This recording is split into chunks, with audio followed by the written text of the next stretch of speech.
Hello, Simon Keeling here at Weather Online, and I've put together this video to introduce you to the new expert chart section of our site. Now, you may be familiar with the old expert chart section of the site. It's served its time well, but it was time to update it and introduce some new features. So let me show you what I mean. This is the new look site. It still contains much of the information that was on the old site, but we've added more information too. Let me just give you a quick tour around the screen. First up are the models which are listed across the top of the page. You can see these include the GFS, which is the American model, the NAE, which we're very proud of. That is the 12-kilometre resolution model from the UK Met Office. We've also got no gaps on there, the RHMC, the ECMWF, CMC, the UK MO Global Model, COAMPS, and the Japanese Meteorological Agency model as well. In this video, I'm going to use the GFS data just to show you what information we include. Next to the models are our ensemble predictions. Now, ensembles are basically where a model is produced and makes a forecast based on very slightly differing starting positions. As you get further down the forecast, the further apart those starting positions become. But you can take an average line down those forecasts and it gives you some sort of indication as to what the weather is going to do. Have a click on those and see what information they contain. Then we have charts with fronts drawn on them. They come from the UK Meteorological Office, the United States Air Force, the National Weather Service in the States, and we've also got some sea surface temperature information on there as well. And finally, we have soundings information. Temps refers to actual upper air data. Upper air observations are usually available twice a day from about 5 or 6 sites around the UK, but they're also available globally as well. And then underneath that, GFS refers to predicted soundings. These are incredibly useful data, and I'll show you more about these in a future video. Next, we come to the panel down the left-hand side of the screen, and there are two of these. The first is the regional panel. We've already selected GFS as our model, and this panel enables you to zoom in on a region of the globe. Here I've got the United Kingdom selected, but you can see many other regions there as well. Below that is the parameter window, and this parameter window basically shows you all of the available parameters available from the model. You can see it ranges from surface pressure right the way down to volumetric soil moisture. So a lot of information is available on there. So how do you go about actually using the model? Well, first of all, make sure you have the latest model run. You can see that listed as base. If you click on the down arrow, you'll be able to see previous model runs in 6-hour steps. Next to this is the parameter time windows. You can see that the parameters are available in 3-hour steps right the way out to 72 hours, then 6-hour steps to 204 hours, and then 12-hour steps out to 384 hours.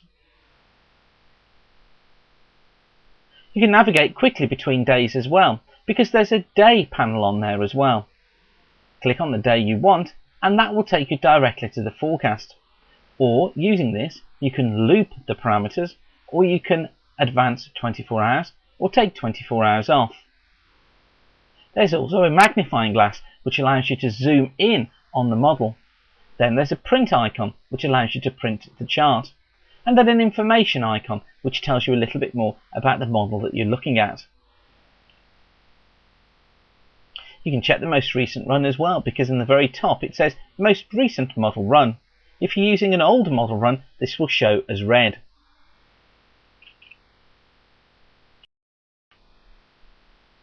Now, I quickly wanted just to show you how the magnifying glass tool works. If you bring up a standard chart, you can see the resolution of the model is the same as it was on the old expert chart site.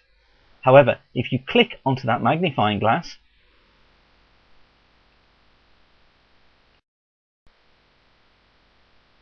then you get a zoomed in version of the model, and you can see the resolution is much better.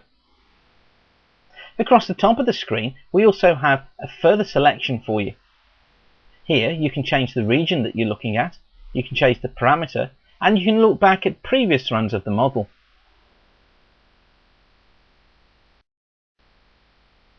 So by clicking on the parameter, you get a whole list of parameters available. If you click on one of these, then that will change the main window to show the parameter for the same time that you're looking at. Let's choose one that I think is particularly good and very useful, particularly for pilots and sailors. Let's choose visibility. By clicking on visibility, we then get a chart of visibility presented. Now, this chart will show us where visibility is expected to deteriorate below certain parameters. You can see these in the bottom left-hand corner. Not only that, you then get the option of selecting a panel. A panel chart is a set of these visibility predictions or any other parameters laid out in an easy-to-view format. So let's just click on panel 1. And there we are. You can see how easy it is to see how the visibility changes over time. And you can do this with pressure, rainfall, 500 millibar heights, temperature, whatever parameter you select. You can see how much easier it is to visualize movements in the weather by using the panel features. And here's another good one. This is total cloud cover, but you can select low, medium and high cloud covers. It also shows pressure, but again it's using the panel. By clicking on the magnifying glass again, it returns you to the main screen with all the parameters down the left hand side, the models across the top and the model timeframes across the top too, with the model data shown in the main window. Well, I hope that's been a useful introduction to you to the new expert chart site here at Weather Online. Remember, you can get in touch at any time and let us know exactly what you think of the new charts, and perhaps if you'd like to add more information to them, just let us know. Thanks for watching.